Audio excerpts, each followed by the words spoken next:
You are about to watch a man realize, in front of 300 people, that he has been wrong for 11 years, and decide to say so out loud. The cameras were still rolling when he did it, not a production hold, not a break, not a planned moment between segments where the warm-up comedian comes out and the audience relaxes and the producers confer through headsets about what needs resetting. The cameras were live. The families were at their podiums. The previous question had just been resolved, and Steve Harvey was mid-transition, moving from one moment to the next the way he has moved through 3,000 episodes, with the specific, practiced fluency of someone who knows exactly where he is going. And then he stopped. He turned away from both podiums. He turned away from the audience. He stood alone in the center of the stage, facing no one, for 3 seconds that a production assistant in the control room later said, felt like watching a man decide something. Then he turned back. He put the microphone to his mouth. He said clearly to the room, "Hold on, I need to do something first." The Abernathy family had come from Tupelo, Mississippi. 5 of them. The mother, Ruth Ann, 64, who had taught kindergarten for 38 years and had the quality that long-term kindergarten teachers develop, which is an absolute imperviousness to chaos combined with an absolute faith in the eventual coherence of things. Her husband Leonard, 67, retired electrician, a man who communicated primarily through a low, confirmatory hum that everyone in his family had learned to decode with precision over 4 decades. Their daughter April, 36, who worked in hospital administration and had applied for the show on behalf of her parents because, as she later explained, her parents had never done anything purely for fun in their lives, and she intended to fix that. April's husband, Devon, 39, and Ruth Ann's brother Clifford, 61, who had driven 7 hours from Memphis and arrived with a cooler of snacks and an attitude of serene competitive confidence that had not yet been tested by actual gameplay. The other family was the Petroviches from Louisville. They were a good match, similar energy, similar warmth, genuinely well-matched in speed and instinct. The game had been close through 2 rounds. The studio had the particular buzzing quality of a taping that is going well, where the audience can feel the thing working, where the laughter is real and the tension is real, and the host is in the full possession of his gifts. Steve had been in the full possession of his gifts. And then he stopped. He had seen something. Later, he would not fully explain what. Not a single thing, but a gathering of things. The way sometimes a moment assembles itself out of its components faster than conscious thought. He had been watching Ruth Ann Abernathy. She had just gotten a question right. A good answer. The board had lit up, and the audience had cheered, and her family had celebrated, and Ruth Ann had smiled. Not the smile of a woman delighted by the win, but the smile of a woman who was more comfortable giving than receiving, who had spent 38 years building other people's confidence and was genuinely uncertain what to do with applause directed at her. He had seen that smile before. Not on this stage. He had seen it on his mother. Eloise Harvey had raised 3 children in Glenville, a neighborhood in Cleveland, on a combination of cleaning work and the specific economics of a household in which very little was wasted, and every dollar was accounted for twice. She had been, by every external measure, a woman of profound competence, organized, reliable, present, the person her children came to, and her neighbors called, and her church depended on. She had been widowed when Steve was young, and had not once, in his memory, suggested to her children that the widowing had cost her anything she intended to show them. He had believed her. For years he had believed her the way children believe the versions of their parents that parents offer them, because the alternative, the version where your parent is also afraid, also uncertain, also carrying something heavy behind the smile, is too destabilizing to hold when you are young and the parent is what you are standing on. He had understood the truth later, much later. In a conversation with his mother when she was older and he was older, and the professional distance between who he had been and who he had become had given him enough stability to hear things he couldn't have heard before. She had told him, in the way she told things, indirectly, through the side door, the way people tell things when direct telling has never been their language, that the years of managing alone had been the hardest thing she had done, and that the hardest part of the hardest thing was that nobody had thought to ask. Nobody had thought to ask. He had carried this for years, the specific weight of understanding that your parent had needed something from you, that you had been too young or too oblivious or too busy building your own life to think to give. There is no fixing this. There is only the knowledge, and what you do with it in the time that remains, and the way it changes how you look at a woman on a game show stage who smiles with her whole face, but keeps something back, because keeping something back has been the practice of her entire adult life. He had never talked about this on camera, not in 17 years, not until this Thursday. He held the microphone. He looked at Ruth Ann. "Ms. Ruth Ann," he said, "can I ask you something personal?" She looked at him with the calm attention of a kindergarten teacher who has heard every variety of unexpected question and learned that the correct response to all of them is to stay very still and listen.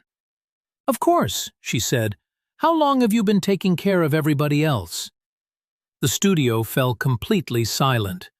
Ruth Ann blinked once. She looked at Leonard. Leonard produced his low, confirmatory hum, which, in this context, the family understood to mean, "Go ahead, say the true thing." 38 years of teaching," she said. "Before that, I raised my brothers." She glanced at Clifford. "No offense." Clifford said, "None taken, Ruthie. I was a project." There was a small, real laugh from the audience, then quiet again. "And who takes care of you?" Steve said. Ruth Ann's mouth opened slightly, then closed. Then she said, with the particular honesty of someone who has been asked the question they have been waiting a long time to be asked, and has no prepared answer because they never expected the question to actually arrive. Leonard does his best. And April—" She stopped. She looked at her hands. "I'm fine." Steve Harvey looked at her for a long moment. "My mother used to say that," he said, "her whole life. I'm fine." I believed her every time. The studio fell completely silent for the second time. "I'm going to tell you something I have never said on this stage," Steve continued. He was not performing now. His voice had dropped into something lower and more specific. The voice of a man in a conversation, not a host managing a moment. I missed it. With her. I was so busy watching her hold everything together that I never thought to ask what it cost her. He stopped. "She told me later, and I couldn't fix it." "You can't fix later." He looked at Ruth Ann. "I'm asking you now, on behalf of every person in your life who should have asked sooner. How are you actually doing?" Ruth Ann stood very still. She stood in the way she had rehearsed composure for 64 years. And then something in the composure loosened. Not catastrophically, not in collapse, but the way a knot loosens when finally the right amount of steady pressure is applied. "I'm tired," she said. "I'm real tired. And I don't know how to stop." The studio fell completely silent for the third time. April, beside her, reached over and took her mother's hand without looking at her. The automatic reach of a daughter who has been waiting for her mother to say this out loud for longer than she has words for. Leonard's low hum was different this time. The family heard it. It meant something the family had not heard it mean before. But Steve wasn't done. He walked to Leonard. He stood in front of him and said, "You knew." Leonard looked at him. 41 years, he said simply. What did you do about it? Leonard was quiet for a moment. Not enough, he said. I should have done more. It was 11 words. It landed in the room like something much heavier. Steve nodded slowly. He looked at both of them, Leonard and Ruth Ann, 67 and 64. 41 years of marriage assembled between them like a structure neither of them had ever stepped back to fully look at. You still can, Steve said. That's what I'm here to tell you. You still can. But Steve wasn't done. He turned to the Petrovich family across the stage. The Petroviches, a father and his 4 adult children from Louisville, people who had come to play a game and had been standing in the presence of something else entirely for the past 11 minutes. The youngest Petrovich daughter, who was 26, and whose name was Hannah, and who had been crying quietly since Steve mentioned his mother, stepped forward. She said, Can we give them the round? I don't want to play right now. I just want them to have it." Her father looked at her. He nodded. The Petrovich family forfeited the round. All of them said it together, which the producers later described as something that had never happened in a forfeit in the show's recorded history. The board lit. The Abernathy family number climbed. Clifford, who had driven 7 hours with a cooler of snacks and an attitude of serene, competitive confidence, sat down on the stage floor and put his face in his hands. And nobody said a word about it because there was nothing to say. Steve turned to the camera. He turned to it with the directness he reserves for the moments when television stops being television. "I want to talk to everyone watching at home," he said. "There is someone in your life right now saying, 'I'm fine,' who is not fine. You know who it is. You've always known. The reason you haven't asked is because you're afraid of what they'll say, or you're too busy, or you've told yourself they would say something if they needed to." He paused.